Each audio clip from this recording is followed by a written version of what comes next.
Speak all for about half an hour. This will be followed by your questions and their answers. Without further ado, ladies and gentlemen, please welcome our guest today. Thank you.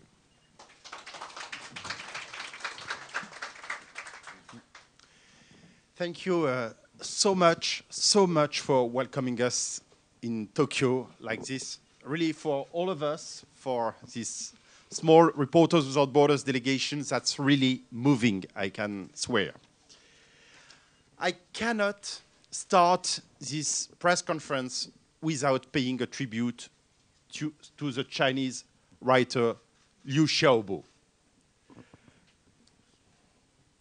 Clearly, he has been murdered by lack of care. We can say that the Chinese authorities have murdered him. China is today one of the most, and probably the most important enemy for press freedom. We have to change China before it changes us, before this regime changes our democracies. And if Liu Xiaobo has been murdered like that, it's also due to the weakness of democracies' governments. We do not want this to be repeated with Liu Xiaobo's widow, Liu Xia. We call on the governments of democracies to exercise pressure on the Chinese government so that they really release Liu Xia. She's under house arrest. In fact, she's like in jail. She was never sentenced. She's only guilty to be the widow of a very famous hero and Nobel Peace Prize laureate. China is ranked 176 in the World Press Freedom Index published by Reporters Without Borders. The President Xi Jinping wants the rest of the world to adopt his model. There's a really war on information. He wants, and it's clear since he took office, that he wants a new world media order to be adopted, the Chinese one, and we have to resist it. Just two visuals. That's a Reporters Without, very provocative. I'm sorry if you are shocked, but that's a very provocative campaign that we run all over the world to show how Xi Jinping, the Chinese president, considers his own citizens and the journalists. And we could say the same for the Russian president, Putin, and democracies have really to resist those guys. Before I leave the floor to Shirin Ebadi, and I will be back after, I would like to show you a short video about the risks that journalists, I would like to show you a short video about the world such leaders, strong leaders, dream of.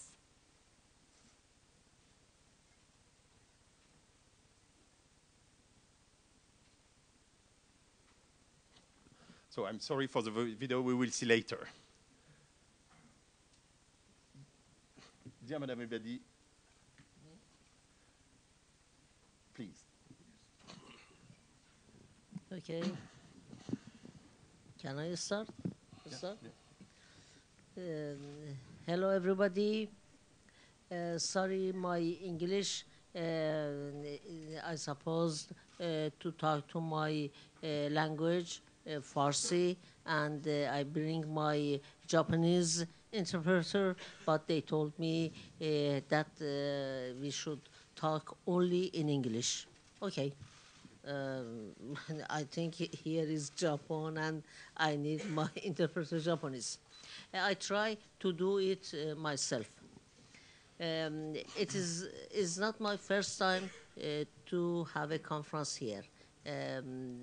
I had been here. I'm honored that I had been here before for another two times. And thanks for help freedom of speech in my country, because in Iran we have a very strong censorship, and some of our journalists in prison, some of our web blogger in prison. I myself had some client who write only a short weblog, and they sent to the jail and killed by torture in the prison. But as journalists, they are not free in my country, so they cannot talk anything about. And as here is Japan, I want to use something and ask help us. Last week, in a theater of democracy, which government show it to 15 ambassadors, our government bring them to the prison. One of that ambassador is your ambassador, Chinese ambassador in Iran. And they went to the even prison in Tehran. And they bring all political prisoners on that prison to a solidarity prison in another part, and show only 2 rooms that they established before, and decorated it only for show to the ambassador. And fortunately, some of ambassadors believe that, yes, our prison is very good, but I work as a lawyer more than 25 years, and I had been in prison myself, and I know what is goes on on our prison.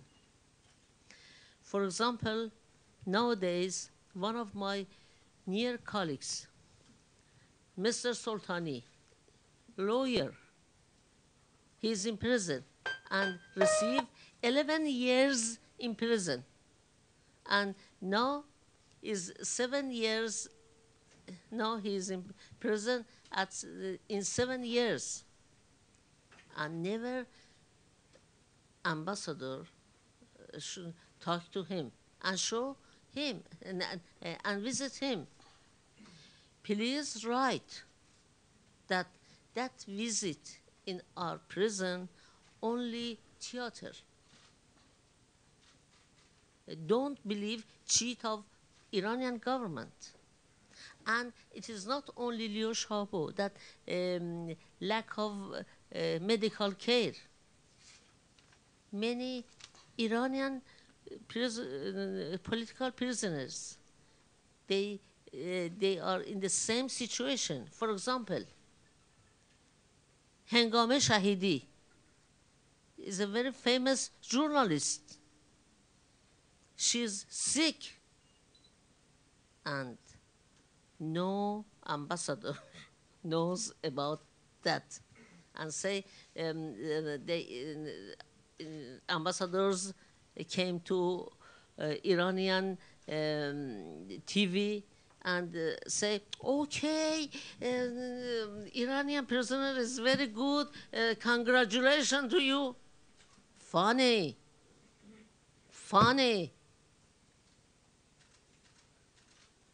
And another political prisoners who, because of lack of medical care, is a very bad situation. Nargis Mohammadi, is a very famous feminist. She's feminist in prison and received 16 years in prison. And she's ill. And they don't let her to come out for receive some medical care. And on that time, your ambassador, no visit, women part, no visit, political part, only 2 rooms, and take part in the theater of democracy, which Iranian made it. And as your colleague, I ask you, please mention that our prison is not the same that they visit.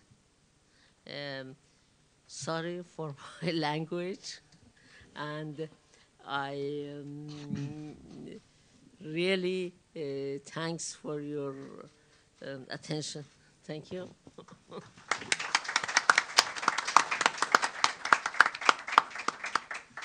Thank you, Madame Ubadi, for these very strong words. So now we can have a look on the video about the way some leaders would like the world to be.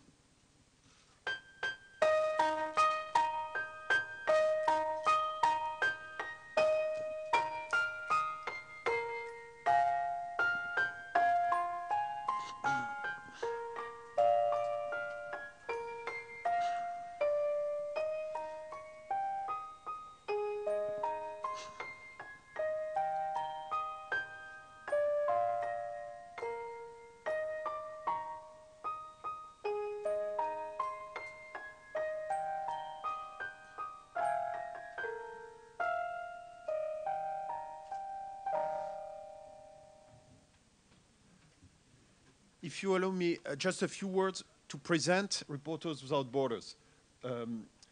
We are a grassroots organization. We do provide support, concrete support, material support. We provide grants, legal support.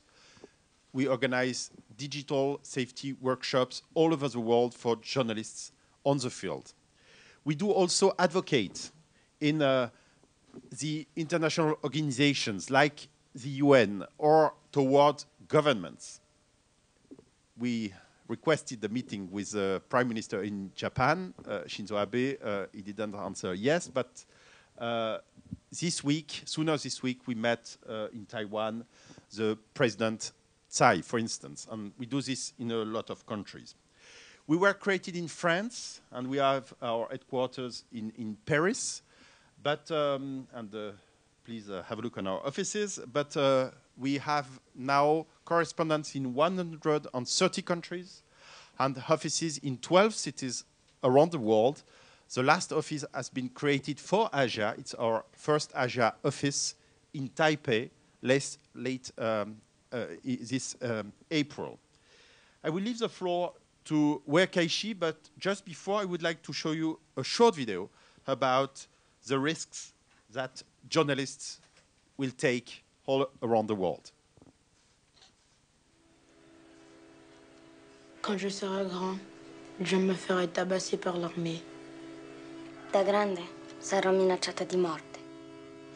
Когда я вырасту, мне выстрелят в спину. Rahmout Britonis.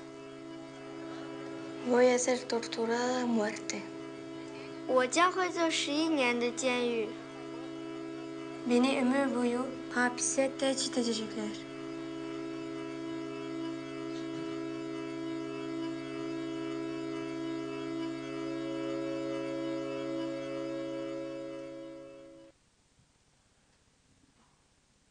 You know Wei Kaishi. You will see a picture of him. It was in 1989 on Tiananmen Square. And you have this guy in front of your eyes today.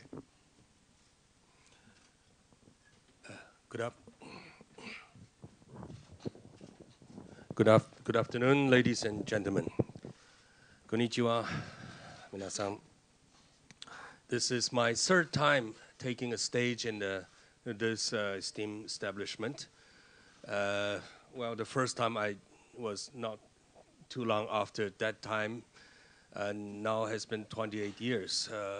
So we don't look the same anymore, but we believe in, well, I see some old friends. When I say old, I mean time, okay? I see some old friends in the crowd. I'm very honored to be here 3 times in the Foreign Correspondence Club in Japan. And this time in a slightly different capacity, as here as the Emirate board member of Reporter Without Borders. There are something common between a human rights, a democracy fighter, human rights fighter, freedom fighter, and journalist. There's something grandly common in our belief. We go to the same church. The church believes in freedom. And then the prayer is tell the truth. That's who we are. And that's who my friend, my mentor, my teacher, my late teacher, Liu Xiaobo was. And we failed to save him. Chinese government says he was on medical parole about 3 weeks before his decease. 3 weeks before his decease, the Chinese government decided to tell the world that he is ill. He's very ill. Knowing Chinese government, when I learned that news, Wang Dan and I, we had a telephone call, and then we talked about this and say, you know, I think he's dying. That's what we said on the phone. Liu Xiaobo is very dear to both Wang Dan and myself. To talk on the phone to say our teacher is dying is not easy. He has been the hope for Chinese people. We are counting the days of his emerge from prison. We're counting the days to say there is going to be a leader in our combat, in our endeavor for freedom. And then that leader is going to again gather the support of Chinese people and maybe again from the world. We did have the support from the world in 1989. I have to say, in the last 28 years, we fell losing that support. We felt betrayed. But then Chinese democratization is our responsibility nevertheless. We never should have counted anybody else to do it for us. So we waited, we wanted Liu Xiaobo came out and then be there and gather that support from Chinese people, and then so we can continue this uphill battle. And betrayed by the world, by the democracies. And then Chinese government murdered my teacher. They sentenced him to death, and then they call it medical parole. It wasn't medical parole. He was moved to a different cell, and he died in that cell. Although that cell may be constituted in a hospital, but it's a prison cell nevertheless. Any other way of describing the situation is untrue, it's unfair, and most of all, it's an insult to this hero that we failed to save. This time I want to say that we all failed Liu Xiaobo, one of the greatest, most genuine, most conscientious Chinese person that I know. And then when I say we, I mean the world. And then I'm pointing my finger especially at democratic countries, democracies. Last time I checked, Japan is one of them. So we failed Liu Xiaobo. We shall not fail. We failed to save Liu Xiaobo's life. So he's dead. Let's not fail him again by failing to save his widow. I am going to say, it may sound a little crazy. I think Chinese government want to kill her, too. I think Chinese government wants to kill her, too. The best outcome for Liu Xiaobo to Chinese government is that he dies in his prison. The best outcome for the Chinese government is that he die in a so-called medical parole. And we see those best outcome has been happening, rolling out to Chinese government. Guess what's the best outcome would be for Chinese government about Liu Xia? I warn you, they are going to kill her. And let's not make that happen one more time before our eyes under the broad light. So we have to share more guilt and blame for killing innocent people in China. That's my third time speaking here in FCCJ in this capacity, in a very different emotion. And then I thank you so much.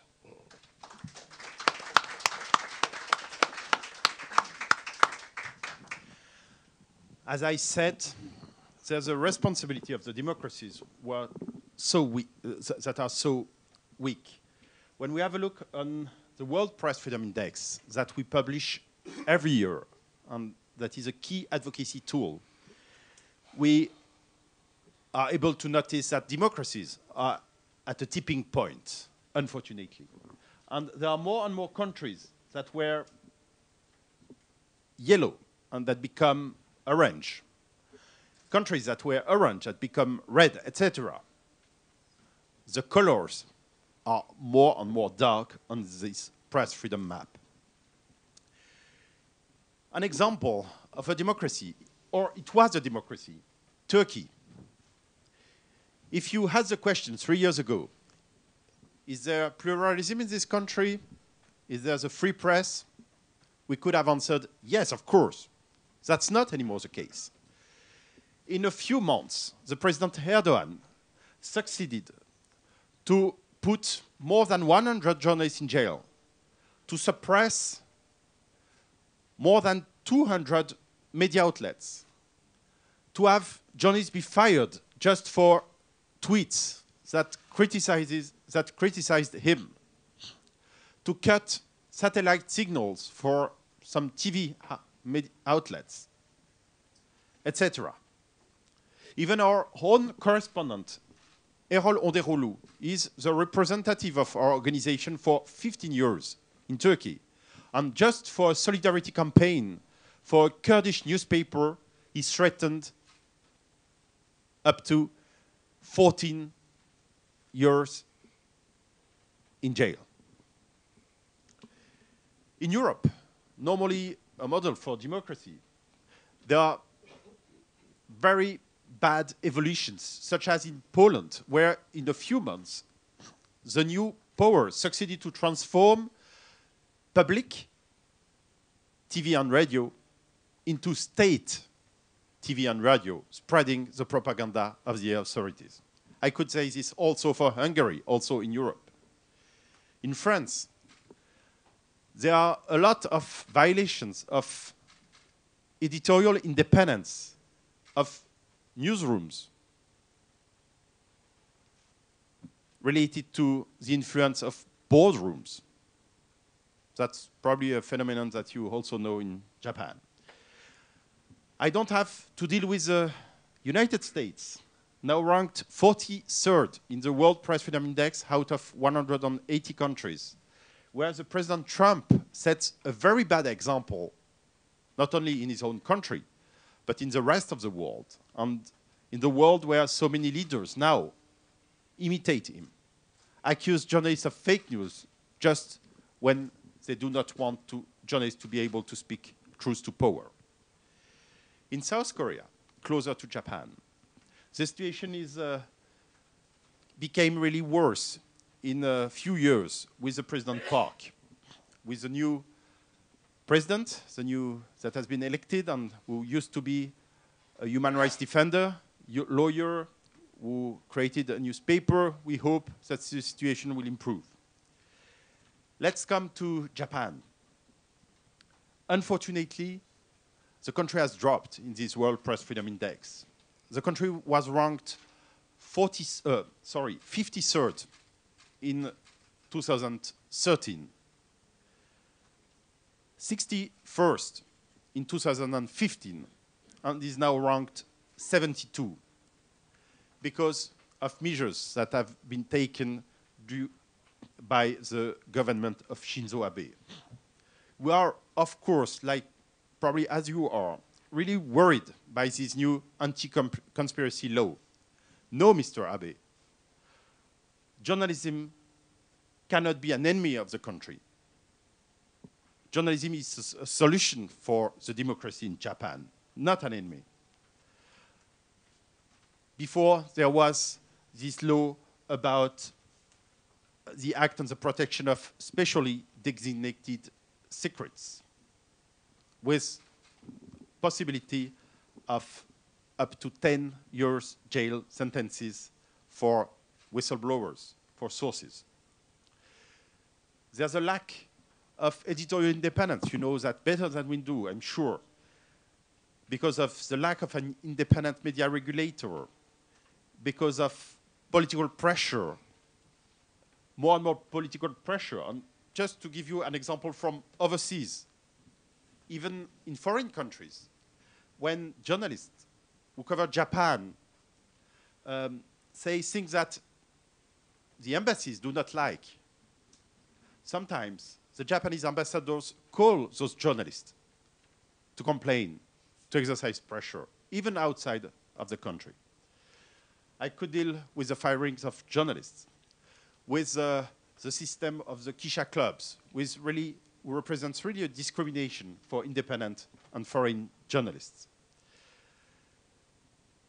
And we do consider, of course, that the answers that were given to the report published by David Kay, the special rapporteur on the freedom of expression of the UN, were only technical answers and no answers on the level that we could expect. That's to say, answers on principle and on measures that could be taken to improve the situation in Japan. I would like to launch two appeals. The first one, we need Japan to improve the implementation of international law on protection of journalists all over the world. A few resolutions have been adopted by the UN. There's now a good international law regarding journalist safety. A concrete mechanism system to implement the international law has to be set up. A lot of democracies joined this campaign. Japan hasn't. South Korea has, for example.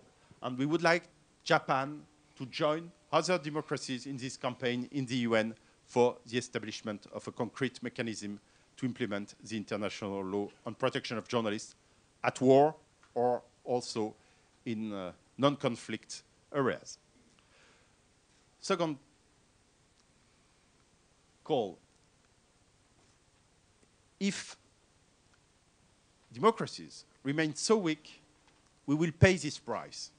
It's a short-term strategy, too short-term strategy to just consider that human rights are not as important as business, that we can accept the death of Liu Xiaobo, that we can accept that Liu Xiaobo's widow remains in house arrest.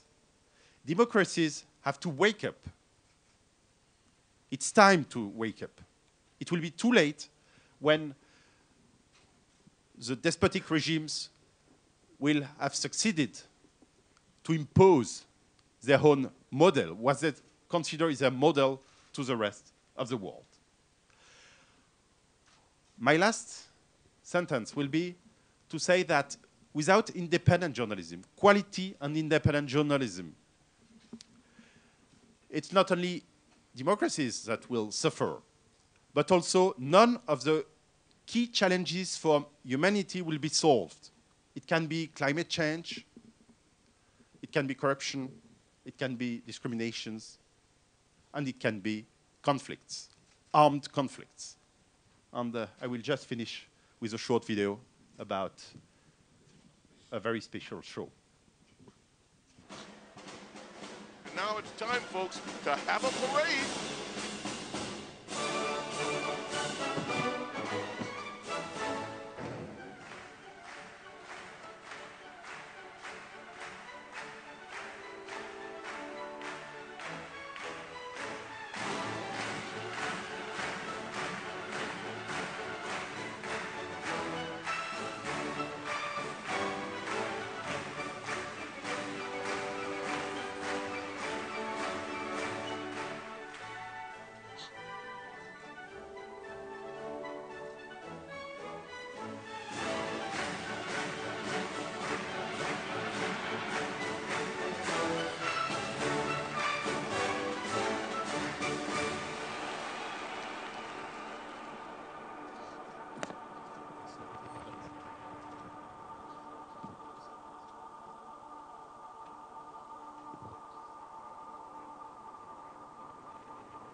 Just one figure, in 10 years, more than 800 journalists have been killed in the course of their jobs.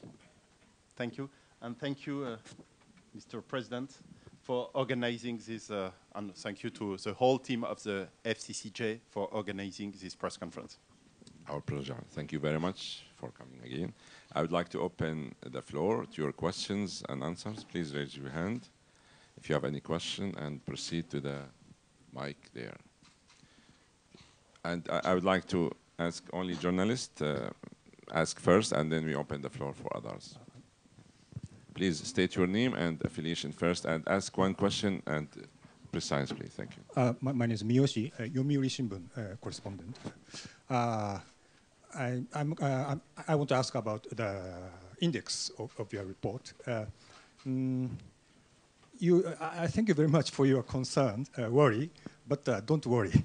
Japan is a democratic and free country, and I believe that Japanese media are independent and strong enough to resist interference by the government, if any. And now Japanese media are very active reporting about scandals of Abe government. So having said that, I want to ask one question.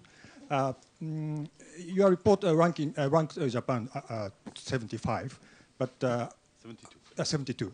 Another NGO in the U.S., Freedom House, has ranked Japan 12, and I think 12 position is for me more appropriate. And I think your report is to some, at least to some extent biased and one-sided. So why do you think there's such difference between two organizations? And what do you think about my opinion? Yeah, thank you for your question.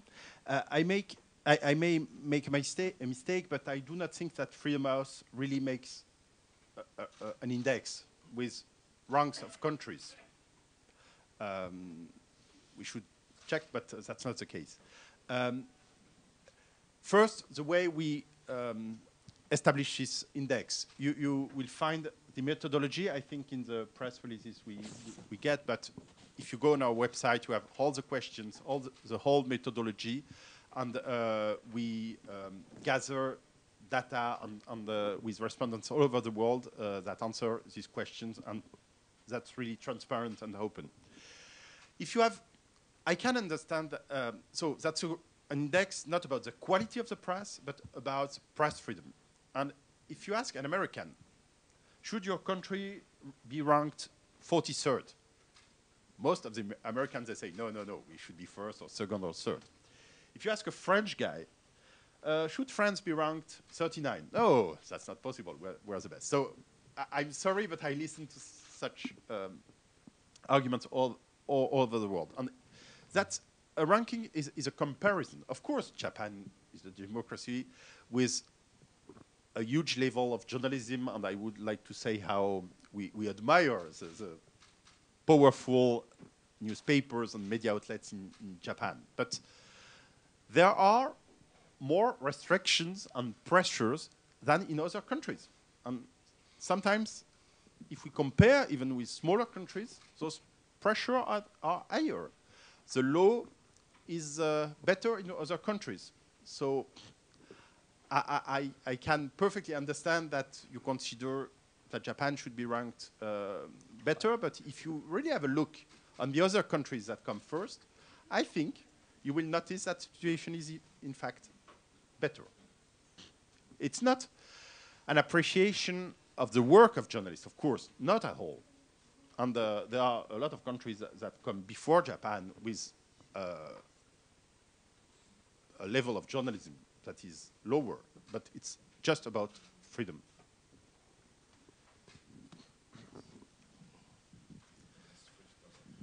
Please ask question short, everybody. Thank you. My name is Hirikushita. They say I'm a right-wing journalist, freelance, affiliated with Yukan Fuji. I'd like to ask a question, Christopher. You're not going to deny democracy, don't you? Aren't you? In other words, you know, the secrecy law that you mentioned in Japan passed the Diet with a majority, overmajority vote, right? But there are journalists who are not very happy about that, and they raised their voice outside the Diet. Of course, that kind of opinion should be respected. I respect 43rd in America. I'm sure you respect my opinion. Yes, of course. Right? So, my opinion is that the freedom press, just like the Yomiuri reporter said, is practiced in Japan. If you turn on the TV or read a newspaper, a lot of articles that report about anti-Abe. None of the reporters never put in jail, never killed. Every day they keep on producing anti-Abe articles and programs. Question, please. So my question is, you are not going to deny freedom of opinion. We have a freedom of opinion in Japan. Thank you. In fact, the index and the mandate of our organization is not about freedom of opinion. It's not about even free speech. It's about journalistic freedoms. And you have countries where you cannot be condemned to 10 years jail for content. And the countries that are higher ranking, it's mostly like that.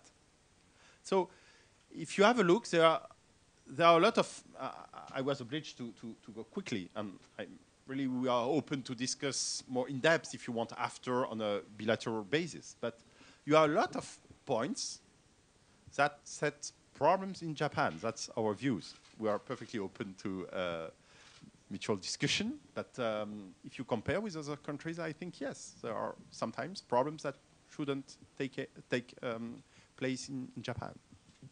Thanks. Very clear.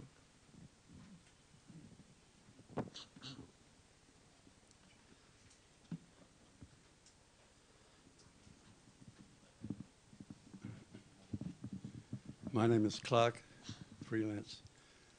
I have had 60 years experience with media, both in newspapers and in government.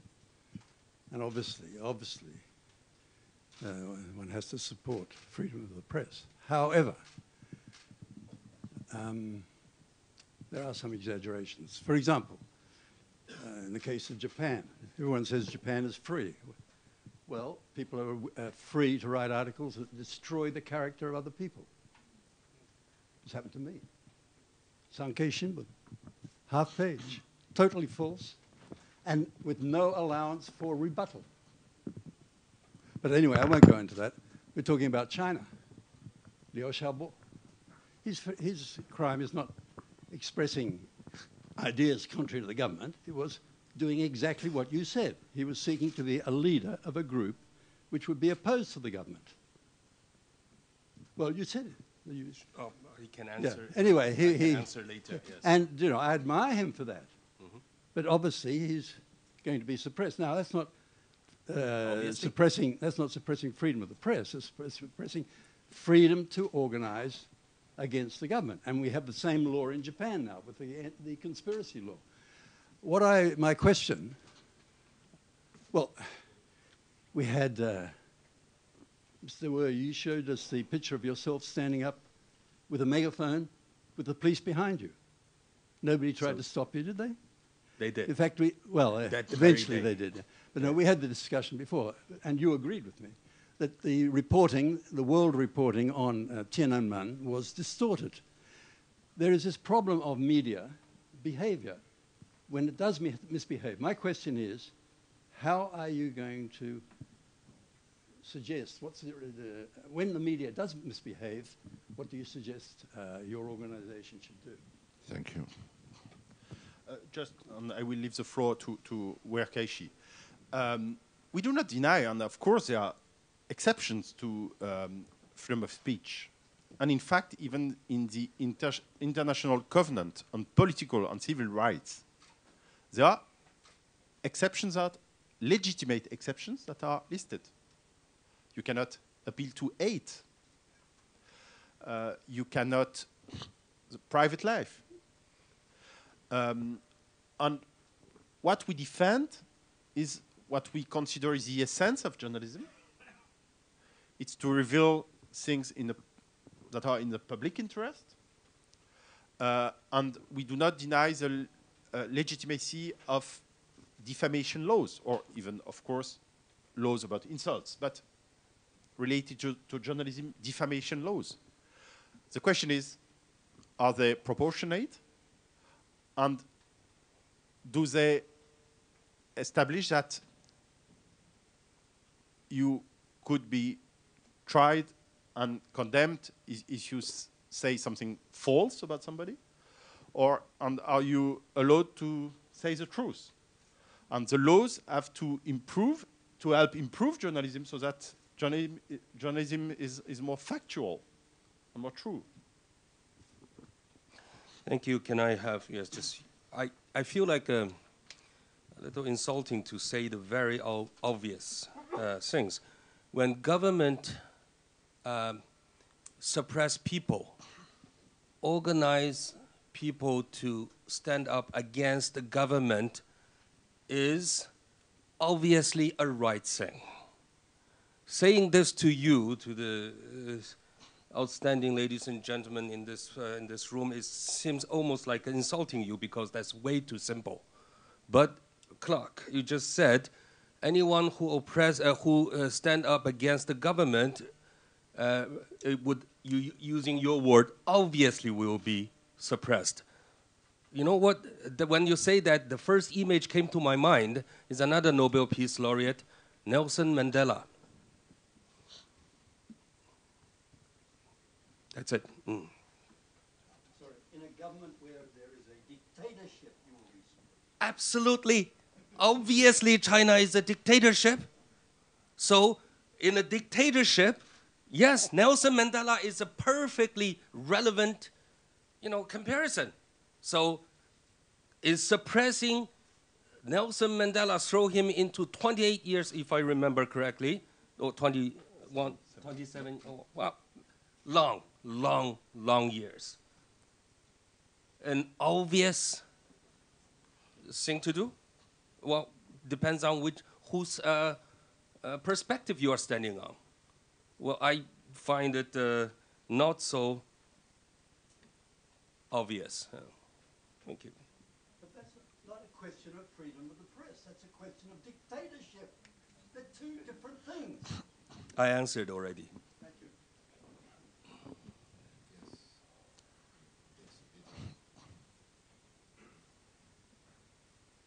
Hello, I'm Albert Siegel. I'm a freelance journalist here. Now, clearly I'm not Japanese, I'm American. My mother's from Cuba. My grandfather was actually a political prisoner in Cuba. I like to think I have a little idea about, what it's like, dictatorship and press freedoms. I've grown up my whole life hearing all the stories and around people who've recently come from as political prisoners. So, my question about this is mainly about Japan's drastic fall in the press ranking. As somebody mentioned earlier, Freedom House, they do actually have a list. I looked this up already. They, as of 2017, Japan was ranked at 27. World Audit ranks Japan at 30. And I'm a little bit curious why Japan's rating only, with Reporters Without Borders, is at 72. And it only tanked after you had a representative assigned here who has not been without controversy, and that's when it started to go down. Now, the reasons you list for the tanking here are basically the Keisha Club system, the nationalist harassing journalists on social media, self-censorship, and the state's secret law. Well, I mean, the Keisha Club system was around when Japan was at 11. Nationalists harass in every single country out there. There's not one that it doesn't happen. And it's happened well before Japan was ranked at 11.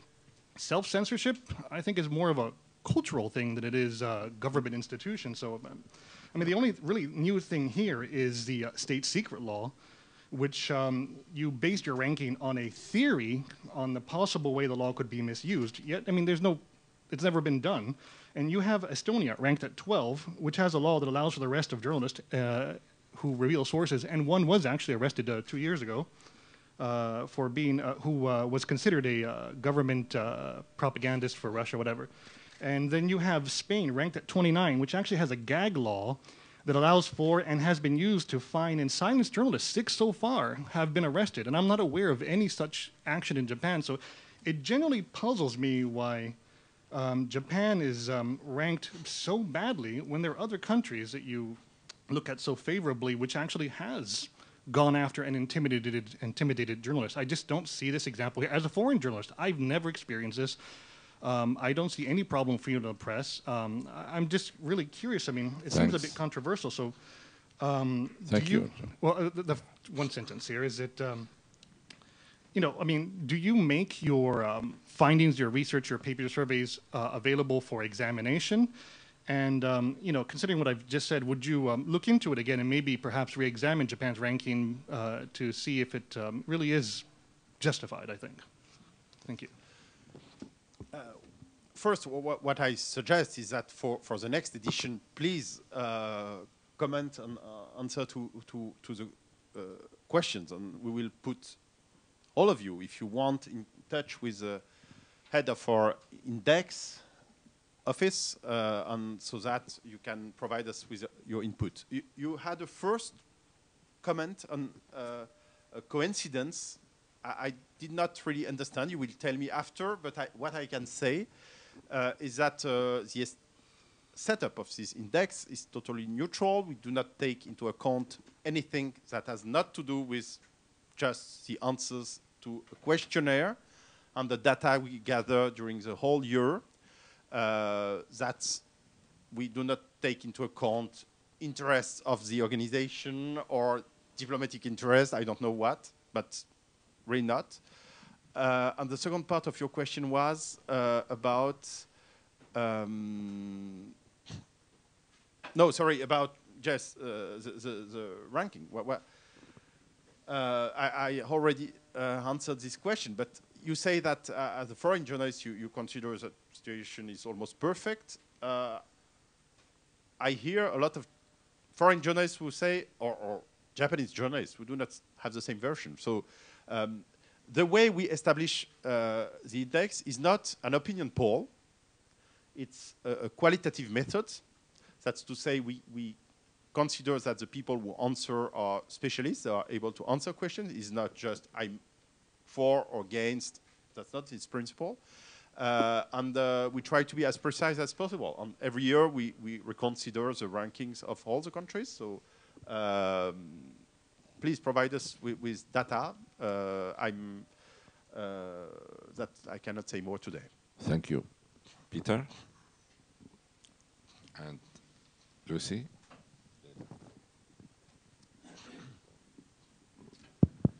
My name is Langan from Asia Times, based in Hong Kong. I'd like to ask about Africa, if I may, just to change geography. The big black blot, of course, is China. And with the One Belt, One Road initiative, which of course is primarily economic as we understand it. But recently there have been reports, particularly in Africa, of Xinhua, the Chinese news service, setting up operations and extensive funding being provided by China for journalism operations in Africa in particular. Do you have any concerns about this, or are you, like in the sense of an export of that brand of journalism, if you call it that, into Africa, or are you getting any feedback from your people there? Thank you. Thank you for your question. It was exactly what I was hinting at when I said about the fact that the Chinese authorities and some other countries want to have the world adopt their model. In Africa, China funds journalism schools. They want new journalists, students, to adopt their views about journalism. One day, I was in Paris in the press club. On the screen, there was a CCTV in French. So through the propaganda media, through the influence of newsrooms, through diplomatic influence also, because if you have a look, for 10 years, there's really a theory, a doctrine of the Chinese authorities about the exportation of this model. Recently, it was 1 year ago, I think, Xi Jinping visited Xinhua on a few official media outlets. And what he said is that really the journalists, the Chinese journalists, had to be like the soldiers for his regime.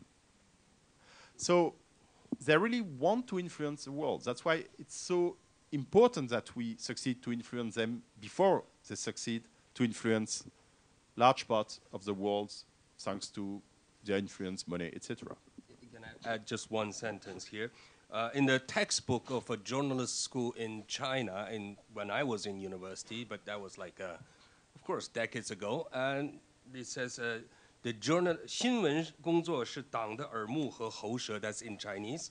Translation into English is news journalism is being the ears, eyes, and mouthpiece for the party. That was the textbook definition for journalism in the university journalist school back in the 80s. And then they said, okay, that's 20-some years ago. Maybe things must have changed. Everybody keeps saying China must have changed. Yes.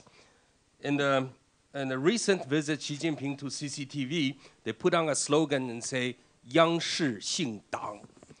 CCTV's last name is party. That's the translation. So did China change? Yes. Much worse, getting worse and worse. That's how it changes. Yes. For reference, yes.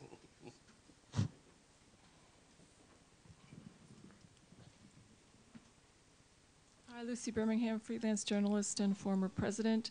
Thank you so much for coming. We're so honored to have you. I have an administrative question for Christophe. I know that your job is enormous. You have a lot of things that you're managing. How do you help reporters? What kind of services do you offer reporters? That's number one. And number two, how can we donate to the organization? What's the best way to do that? Thank you for this question. No, first, what we concretely do on the field. Every day, we have an assistance desk. They collect the requests of journalists all over the world who want to be supported. They can be in Burundi, in Africa. They can be in Libya, where it's so difficult to be a journalist nowadays without being targeted. It can be in Syria. It can be everywhere. And they request a support. The support can be, they need money. They need money to go to a better place where they can be safe and where they can continue their jobs. We have to verify that they are journalists, that they are really threatened, that they really need this to continue their work. So we need this correspondence network to do this. In some countries, they need to flee the countries. They need to be able to get visa to go into Western countries to be safe. For instance, there's in Paris a house for journalists from all over the world that are in exile, and we provide them with legal support, we make the request for them to go to Sweden, Germany, elsewhere. Helmet. We provide journalists with helmets and bulletproof jackets, very concrete things. We organize digital safety for workshops. Free? Sorry? For free? For free. For free, yes. Yes, for free. They just have to give it back to us. But normally it comes. We publish on, I don't know if we have copies. If possible, we will do this. But we have safety books or handbooks to cover elections, because to cover elections in many countries, that's really dangerous. That we publish in many languages, in English, French, Spanish, even Farsi, in Urdu, in other languages. So that's very concrete things and that we run on the field.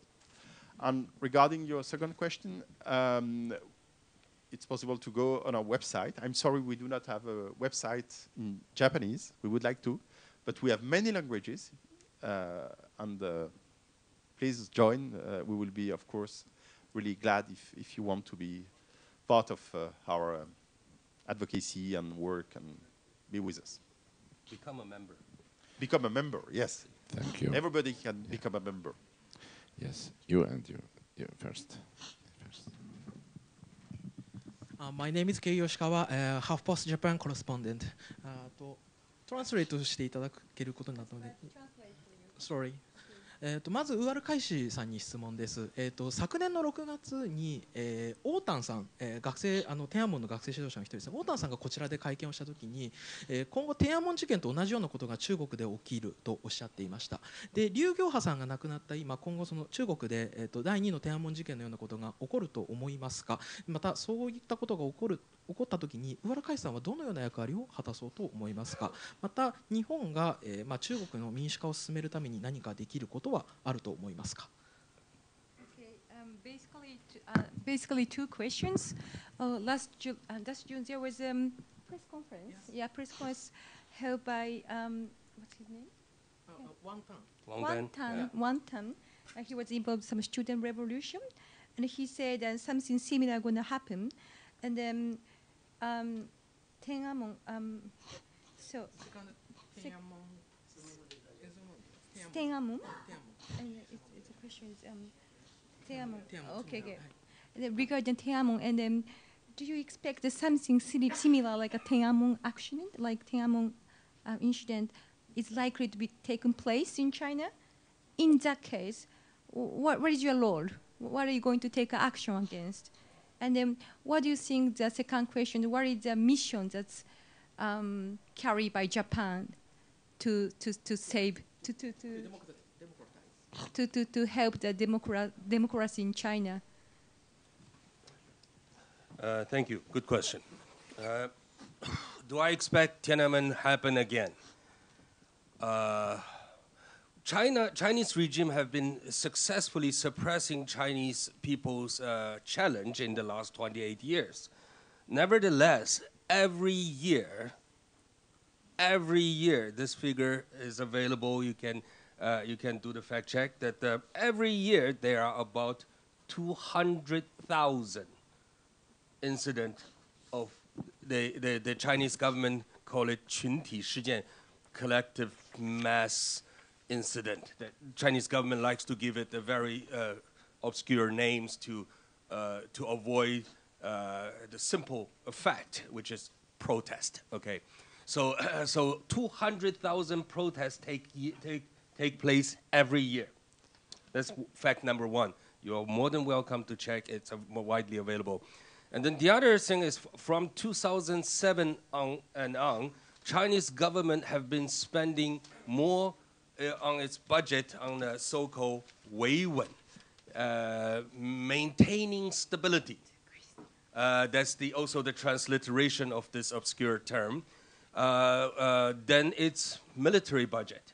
Being here in Japan, I'm sure you feel the increase of Chinese military budget in almost on your skin. You can feel that. But let me tell you, Chinese government is spending more money on so-called establishing stability than its military budget. What does maintaining stability means? Suppression. That's it. So, so that's what's really the case. Do I expect Tiananmen to happen again? I wouldn't use the word expect, but I would certainly not be surprised at all if it happens again. The reason it didn't happen in Tiananmen, the reason those 200,000 incidents of protest did not raise the flag of democracy and freedom in political slogans is because there is a fear like established by June 4th massacre, and then also every years of those suppression in China that make people worry, of course. And then fear is a natural sensation. But also, you have also seen in China in history, in many other countries' history, that fear can go away in a moment of a blink. When something happened that the people realize that no matter how much you try to cooperate with the government to avoid that the worst case happened to you, it would happen nevertheless. I'm sure you have heard the term to say China is different, and Chinese people say that, Chinese government say that. But I'm also sure you have heard Arab is different. And one vendor suicide in Tunisia triggered a revolution. How different would that be? The feeling, the hunger, the call for freedom is very universal. And then do I expect there's something happen? I wouldn't use the expect, but I certainly pay a close attention when something like that happen. I believe that's also your question. Do I jump in? Absolutely, absolutely. I cannot give you any concrete answer or concrete plan what to do because I don't know the precondition. But Liu Xiaobo, in 1989, was in United States because he was fear of his personal safety. He was suggested and he went to United States. When Tiananmen student movement took place, he bought his first available airplane ticket to fly back to Beijing. I am in exile. I have been denied going to China. Don't know if I can be able to purchase an airplane landed in China, but I will do my best to go back to China. And the question the second question, what can Japan do? I think even being a foreign correspondent, but no, you are a local newspaper, Japanese journalist. It's even more appropriate to talk to you about this. Japan is certainly not a small country. Of course, right? I mean, the lot of debate happened here. It's like, how can Japan ranked in the index so low? It's about this. It's a big democracy. The land size, the GDP, all these things. Japan is not a small country. Act like a big one. And when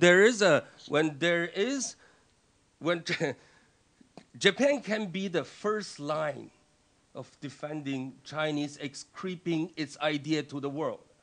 But Japan has acted after Tiananmen massacre, one of the first Western country to reestablish its relation with China. If Japanese people think the world is not giving Japan a fair salute for its accomplishment, act like a big democracy, and this is your opportunity. Thanks. Last question, please. Make it short. We extended the session. I won't be expressing my view because some people already expressed in the past. So I'll just ask you the question. You are talking about freedom of press. What about the responsibility? How do you relate the responsibility of the reporters? How reliable? Because I think in some of the public opinions everywhere, even here, we don't trust newspapers. We don't trust reporters. So if you want freedom, you also need the responsibility with that. How do you define, what are you going to do with that? I probably perfectly share your view. The objective of journalists cannot be just to capture audience. It is to inspire trust and to deserve this trust. And we are in a period where, thanks to the technological channels, it's so easy to spread propaganda. So cost efficient, I would say, to spread rumors. That what we need to defend is, I use this expression, the essence of journalism. In many countries, there are journalists that are really bad guys. You are not a good guy because you are a journalist. In Turkey nowadays, the vast majority of journalists, they just are slaves of Erdogan. And some of them want to be that. And they denounce the journalists who try to do their jobs and that are in jail. So what we have to do, and I think that's an international fight. That's not a national country-by-country fight. It's to defend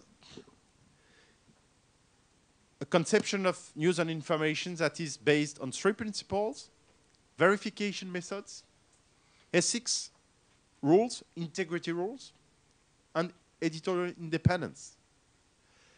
I will finish with a very... I have in my office in Paris a letter that has been sent to me by Margarita Simonian. She's the head of Russia Today and Sputnik. And she says, she sent it just after the European Parliament adopted a resolution on propaganda media, targeting Russian propaganda media. And as you know, Russia Today sometimes are interesting news, but it's under the control of the Kremlin. You cannot say that's free and independent journalism at all. And she says, you must defend us. You must defend what we do, abiding by the Article 19 of the Human Rights Declaration, the Article 19 of the International Covenant on Political and Civil Rights, etc. That's the challenge of our times, is that today, even the enemies of independent and free journalism, sometimes they use the same international norms or references. So we have to set up, I think, really standards for this, for journalism, to be able to distinguish propaganda from journalism worthy of this name, or at least to improve the whole field of information. Just a word, if you allow, I would like to just to introduce Cédric Alviani, who is the head of our office in Taipei. We established this office in Taipei also to be closer to you. So please contact him if you want. And I would like just to finish with a joke. If we would put another question in our questionnaire for the World Press Freedom Index, and if the question would be, do the journalists of this country ask tough questions? The answer would be yes for Japan. Thank you very much. We still have some attention, so I would like to take the opportunity of having Dr. Abadi here. I would like to ask you a question, please. How do you see the freedom of press after the so-called Arab Spring in the Middle East? I'm sure you are expert about that region of the world. And you know, the governments, they say it's a conspiracy. All of these Arab Spring demonstrations is conspiracy from the West to destroy the countries. So what do you think the situation is now after all of these countries now having some wars and crisis? Thank you.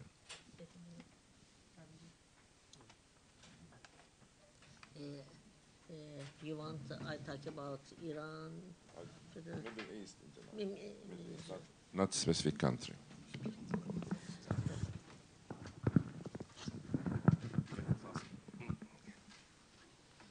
At first, I must tell that Iran has intervened to many countries like Syria, Yemen, Lebanon, Iraq. And at the beginning of the spring Arab in Syria, Iran sent many money, arms, and military to the Syria supporting Bashar Assad, and including Iran give some money to Afghani to Afghan people who live in Iran, go to the Syria fighting for Assad. And then sent money and weapon to Houthi in Yemen and caused internal war in Yemen. And all Hezbollah, all needs Hezbollah from weapon and anything comes in Iranian money. So Middle East has involved in a very bad war, proxy war,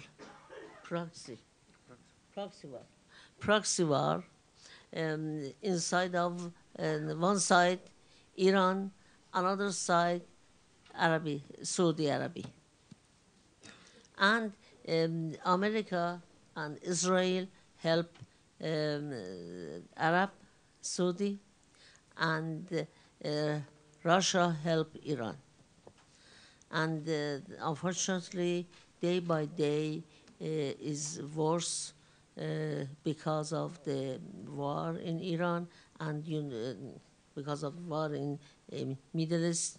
And when there is a war, no freedom, no freedom of speech, and some journalists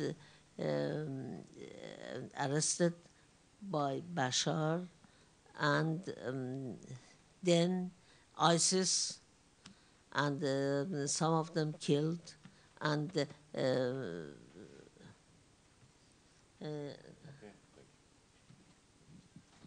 okay. We still have some people want to ask. Do you have time, or it's okay? Yeah. All right. These two gentlemen, please come and ask your questions, and then they will answer. Please come together. Just to save time. Thank you for accepting to extend the time. Yeah, my name is Yamashita, and I'm a professor emeritus at Osaka City University. And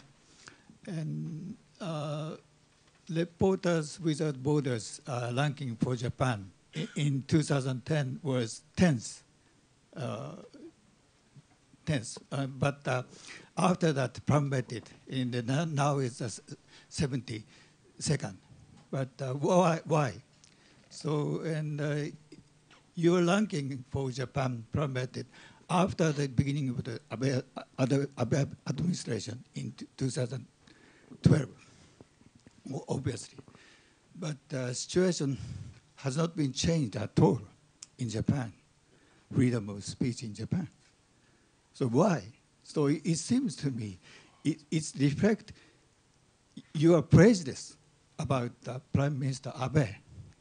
So you may have a prejudice. Prime Minister Abe is a nationalist. No, but he's not a nationalist, but just a patriot.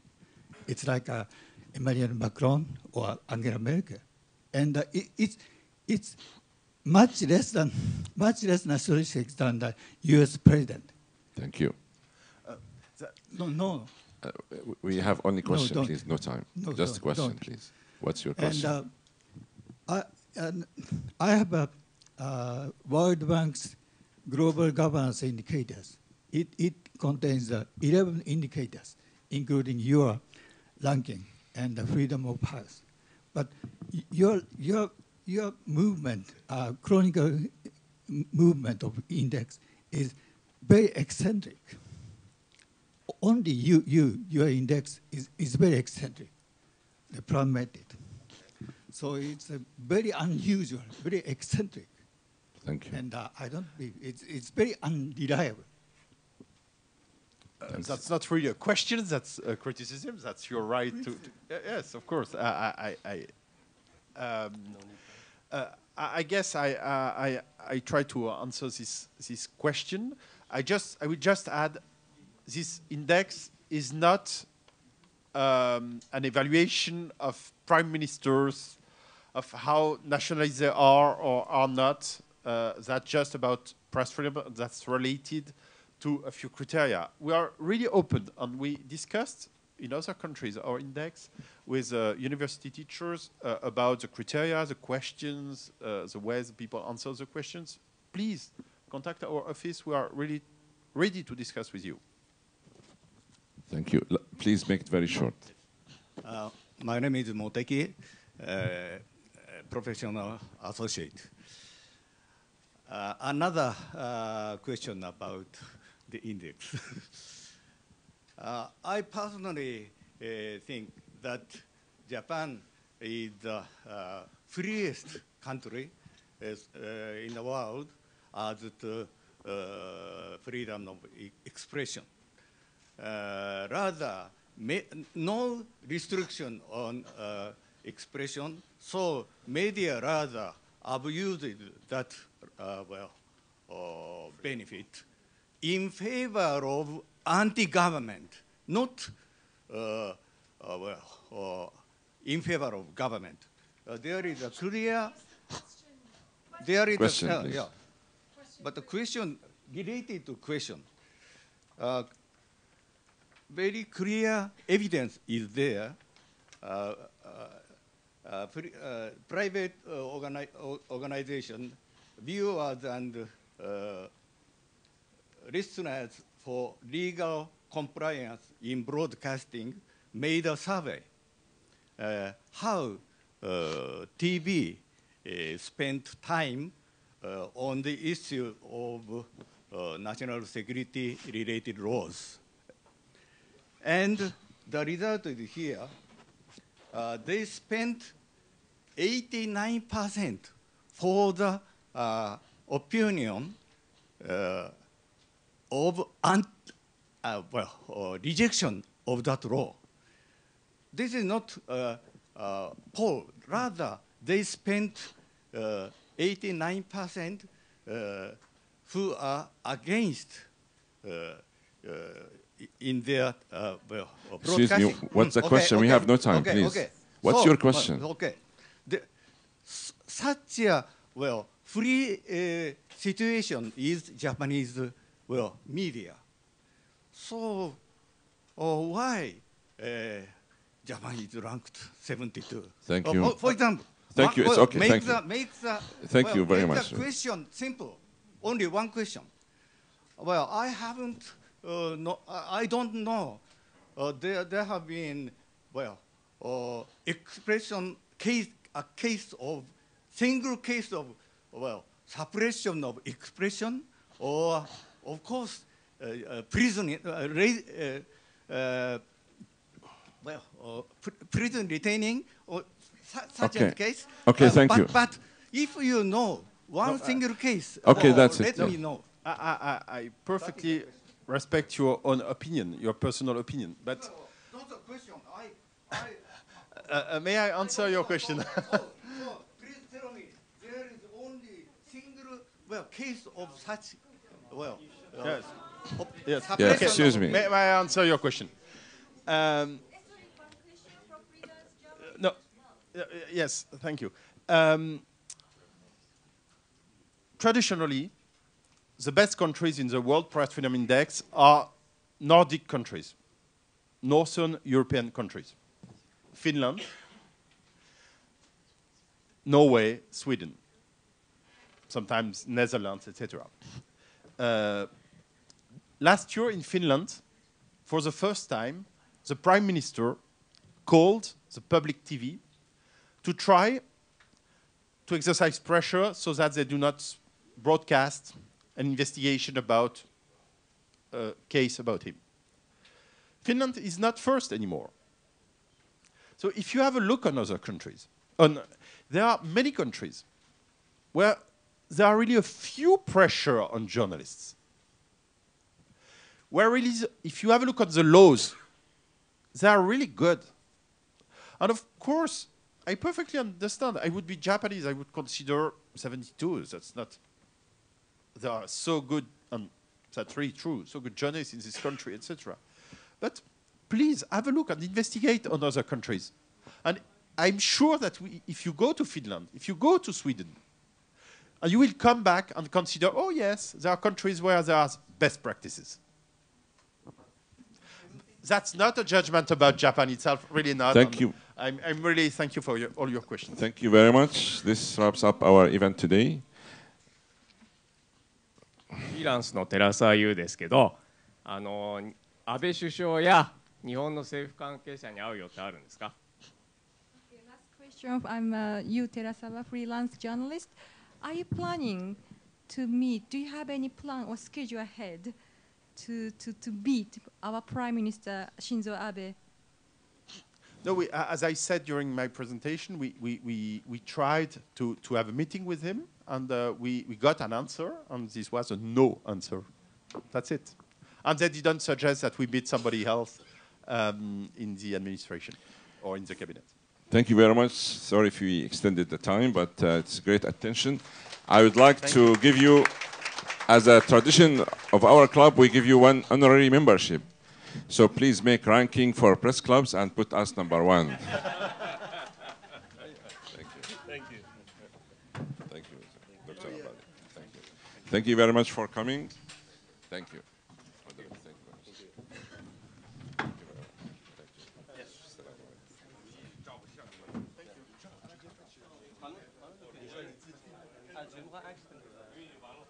want to use that group photo?